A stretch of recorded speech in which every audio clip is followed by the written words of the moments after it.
dari buku Palsi yang terbaik, Cerita Rakyat Nusantara oleh Adinda Desa.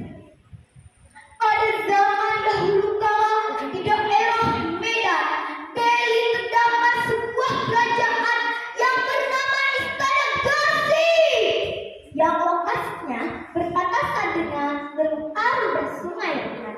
Tidak jauh dari kerajaan tersebut terdapat sebuah kerajaan Aceh yang tengah jaya-jayanya untuk menghindari peperangan yang tidak diinginkan. Kerajaan Gazi pindah ke sebuah daerah di tepi pantai Selat Malaka yang dikenal dengan nama Deli Tua. Kerajaan Deli Tua diperintahkan oleh seorang raja yang dikenal dengan nama Sultan Sulaiman. Ia memiliki 3 orang anak, yaitu Mambang Jazid, Mambang Kayani, dan Putri Hidayah.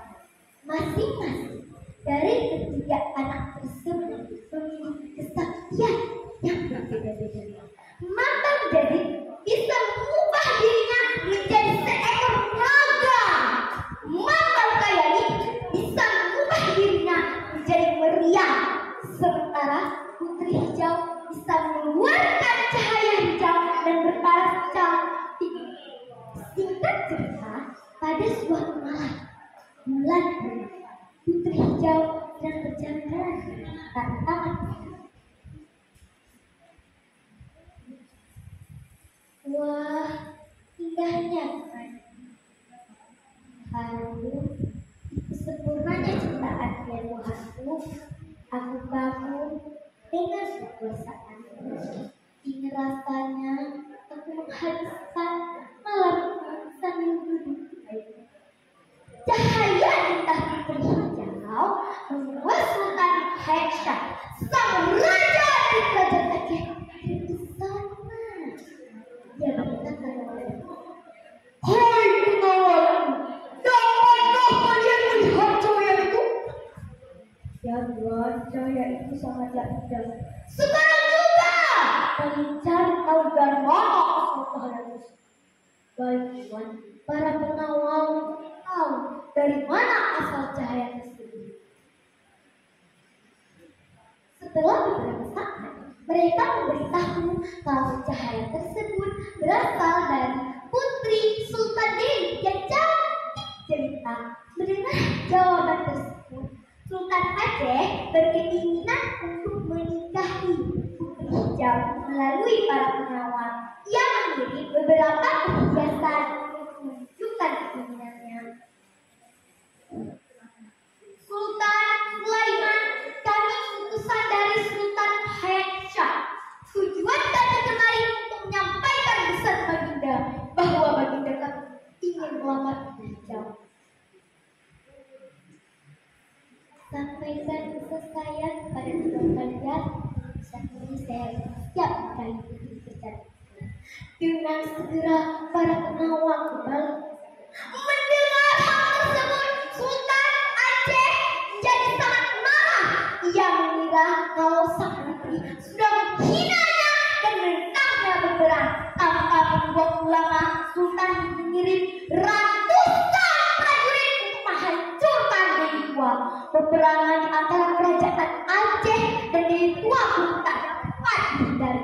Namun ratusan prajurit yang dikirim dari Aceh itu rupanya justru harus menelan kita.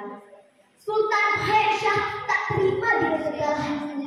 Ia mencari cara untuk bisa mengalahkan Baginda. Setelah dipikir matang-matang, ia menemukan sebuah strategi licik dan membisikkan kepadanya, "Hai pengawalku, sediakan koin emas di bawahmu. Koin emas tersebut nanti jadikan sebuah kemudian yang akan ditembakkan di uang. Keesokan harinya, peperangan dimulai. Para prajurit Sultan Heksyah dengan menembakkan meriam yang berpenuh koin emas. Tong, tong, tong, tong. Setelah ditembakkan meriam ke Deli Tua, para prajurit pelindung sibuk mengopik koin emas yang diserakan.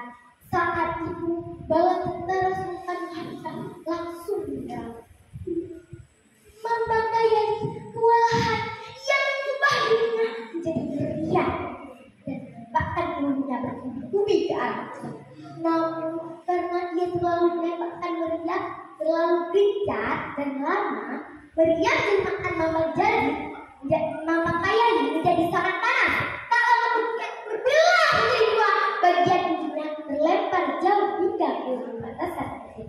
Sementara pangkalnya masih tinggal di diri. Karena keadaan sudah kacau balau, Sultan Hayasyah mengeluarkan pedangnya dan ikut berperang. Hiya, hiya, hiya, hiya. Sultan Hayasyah, aku mengakui kekalahanmu hari ini.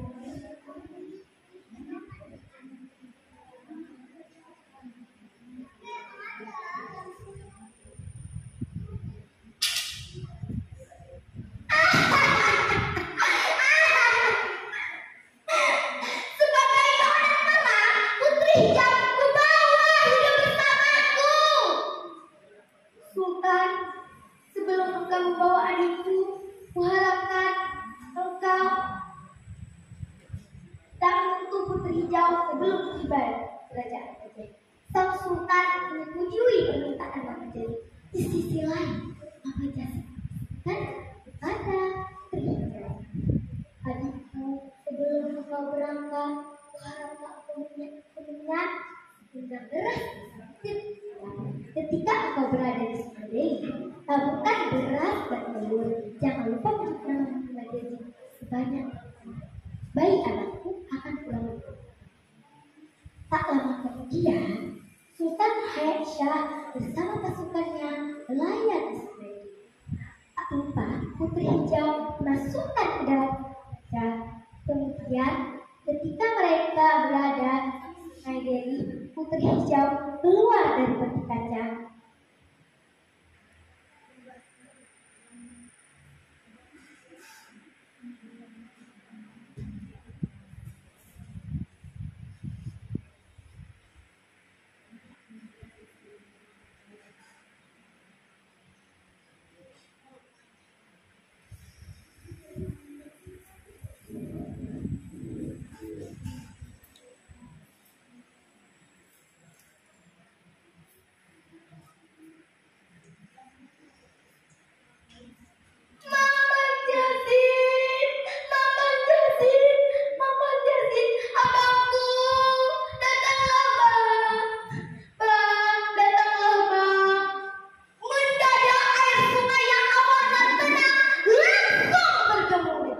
Langit terang jadi gelap dan putih saling menjambar bersautan seolah-olah akan turun badai. Tak lama kemudian keluar seekor naga dari dalam sungai. Naga tersebut rupanya jemaah dari Mama Jali. Sang naga mengamuk dan menghantam ekornya hingga kapal terbelah menjadi dua dan karam. Terima kasih abangku, akhirnya kita bisa bersama lagi. Ya adikku, mari kita kembali ke istana menemui ayah yang sedang bersantai dan berhenti. Hikmah yang bisa kita ambil dari kisah putri hijau adalah perjuangan seorang anak Mambang Kayali menyelamatkan kerajaan ayahnya dan kesetiaan Mambang Jali menyelamatkan adik perempuan. Demikian cerita rakyat dari Labuhan Deli bulan 12 masih Paceklik.